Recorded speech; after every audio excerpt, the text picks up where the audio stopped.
حضرت ابو بکر صدیق رضی اللہ تعالیٰ عنہ نے جب کلمہ پڑھا، اسلام لائے، یہ واقعہ بہت عجیب ہے، سننے والا ہے، ابن عساکر نے تاریخ دمشق میں نقل کیا ہے۔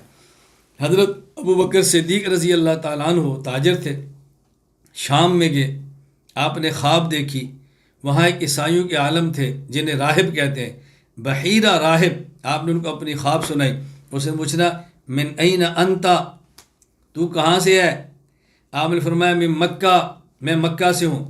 کہا من ایہا، کس قبیلہ سے ہے؟ کہا من قریش، قبیلہ قریش ہے۔ فعیش انتا، تو کرتا کیا ہے؟ کہا تاجرون، میں تجارت کرتا ہوں۔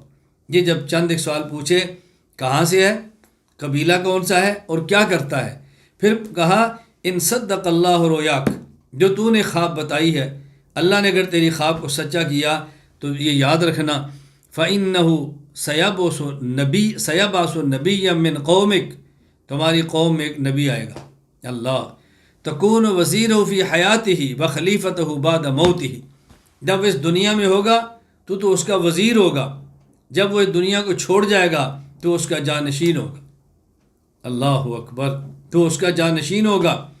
فَأَسَرَّ ابو بکر رضی اللہ تعالیٰ عنہ حاضہ حتیٰ بعث النبی صلی اللہ علیہ وسلم، صدیق اکبر نے اس خواب کو کبھی کسی کے سامنے ذکر نہیں کیا، اپنے دل میں تعبیر کو چھپا کے رکھا، حتیٰ کہ حضور تشریف لے آئے، دعوی نبوت فرما دیا۔ صدیق اکبر کے یا محمد مد دلیل علی ما تدعی، اے محمد آپ کے دعوی نبوت پہ دلیل کیا ہے؟ فرمایا الرؤیا التي رأيت بالشام، اللہ اکبر، صدیق میرے دعوی نبوت پہ دلیل وہ خواب ہے جو تو نے شام میں دیکھی ہے اور یہاں آ کر مجھ سے سوال کیا ہے۔ فعانقہ، صدیق نے حضور سے معانقہ کیا، وقبل بین عینی، حضور کی آنکھوں کے درمیان بوسہ لیا اور کہا اشہد ان لا الہ الا اللہ واشہد انک رسول اللہ، میں گواہی دیتا ہوں اللہ کے علاوہ کوئی معبود نہیں اور آپ اللہ کے سچے رسول ہیں، کلمہ پڑھ لیا۔ کیا عجیب واقعہ ہے سیدنا صدیق اکبر کا۔ ابن عساکر نے عجیب لفظ استعمال کیا ہے، کہتے ہیں کان اسلام ابو بکر رضی اللہ عنہ شبیہم بوحی من السماء، صدیق اکبر کا اسلام ایسے ہے جیسے وحی آسمانی کے مشابہ ہے، یوں لگتا ہے کہ جیسے وحی کی طرح اسلام۔ کیا صدیق اکبر کے اسلام کا واقعہ ہے۔ یہاں ایک شبہ اور اس کا جواب ذرا ذہن نشین فرما لے، کیونکہ میں نے سارے شبہات کو اڑانا ہے، آپ جانتے ہیں ہماری طبیعت ہو۔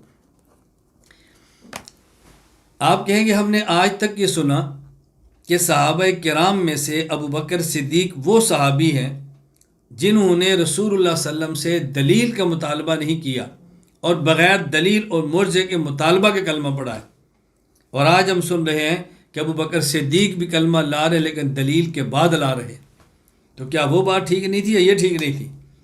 میں نے کہا توجہ سے بات سمجھنا، جو کہتے ہیں صدیق اکبر ایمان لائے بغیر دلیل کا مطالبہ کیے، بغیر معجزہ دیکھے، وہ بھی ٹھیک کہتے ہیں۔ اور ابن عساکر کی روایت کے مطابق میں جو کہتا ہوں کہ آپ کلمہ پڑھا، آپ نے کلمہ پڑھا، ایمان لائے، دلیل نبوت کو دیکھ کر، مانگ کر، پوچھ کر، یہ بھی ٹھیک ہے۔ فرق کیا ہے؟ ایک ہوتا ہے کسی سے دلیل مانگنا ضد، اناد، ٹکر کی وجہ سے، ایک ہوتا ہے دلیل مانگنا عقیدت اور محبت کی وجہ سے۔ میں مثال دیتا ہوں، بات سمجھیں۔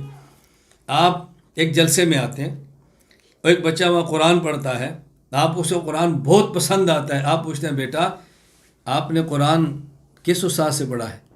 دیکھیں سوال ہے نا۔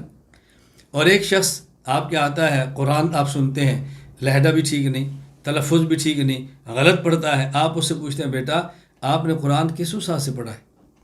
اب دیکھو سوال تو ایک ہی ہے نا، لیکن پہلے سوال کا مقصد عقیدت، محبت، تعلق ہے، ماشاءاللہ کس استاد سے پڑھا ہے، یہ خوبی ہے۔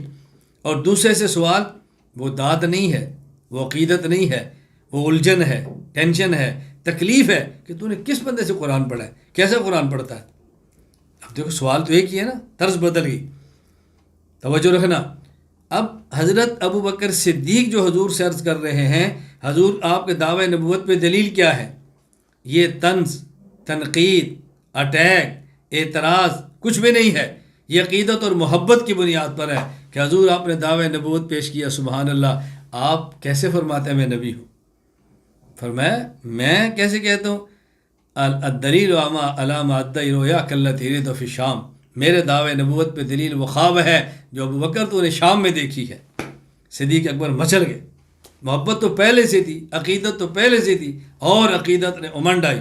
فعانقہ، معانقہ کیا، وقبل بین عینیہ، پیغمبر کی پیشانی کا بوسہ لیا، اور صدیق نے کلمہ پڑھ لی۔ صدیق اکبر وہ شخص ہیں جس دن کلمہ پڑھا، نبوت کے دامن سے صحابی بن کر وابستہ ہوئے، سب سے پہلے پیغمبر کا بوسہ لیا، آپ کی پیشانی کا بوسہ لیا۔ اور جب رسول اللہ صلی اللہ علیہ وسلم دنیا سے جا رہے ہیں اور صدیق الوداعی ملاقات کر رہا ہے، اس وقت بھی صدیق نے حضور کا بوسہ لیا۔ اللہ اکبر! جب آپ پیغمبر کے دامن سے وابستہ ہیں تو بوسہ لے کر ہیں، جب حضور کو دنیا سے رخصت کر رہے ہیں تو بوسہ لے کر رخصت کر رہے ہیں۔ صدیق کا عجیب حضور صلی اللہ علیہ وسلم سے محبت اور عجیب عشق تھا۔ حضرت ابو بکر صدیق رضی اللہ تعالیٰ کلمہ پڑھا، صحابی بن گئے۔ صحابی بھی کیسے؟ امام احمد بن حنبل فضائل الصحابہ حدیث نمبر 268 میں فرماتے ہیں، ان اول من اسلم من هذه الامہ برسول اللہ خدیجہ واول رجلین اسلاما ابو بکر الصدیق وعلی وان ابا بکر اول من اظہر اسلاما۔ فرماتے ہیں سب سے پہلے پیغمبر پر ایمان لانے والی عورت خدیجہ ہے، کلمہ پڑھنے والے ابو بکر اور علی ہیں، اور اسلام کے اظہار کرنے میں پہل کرنے والے وہ ابو بکر ہیں۔ آپ نے 4 قسم کی روایات سنی ہوگی، ابو حنیفہ کو سنیں۔ ابو حنیفہ کا مزاج دیکھیں، امام اعظم حنیفہ رحمہ اللہ کس طرح حدیث میں تطبیق فرماتے ہیں۔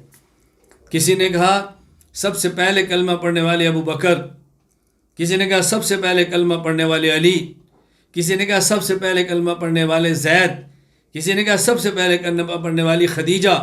ابو بکر فرماتا ہے چاروں ٹھیک ہیں۔ یہ دیکھیں کہ مرد بالغوں میں سب سے پہلے کلمہ کس نے پڑھا؟ ابو بکر ہے۔ بچوں میں کلمہ پہلے کس نے پڑھا؟ علی ہے۔ غلاموں پہلے کلمہ کس نے پڑھا؟ زید ہے۔ خواتین میں پہلے کلمہ کس نے پڑھا؟ خدیجہ ہے۔ اپنی جگہ پر چاروں ٹھیک ہے۔ یہ ہے حنفیت، یہ ہے امام ابو حنیفہ، یہ ہے دین کا فہم، یہ ہے دین کی سمجھ۔ امام حنیفہ رحمۃ اللہ علیہ بہت باکمال انسان تھے۔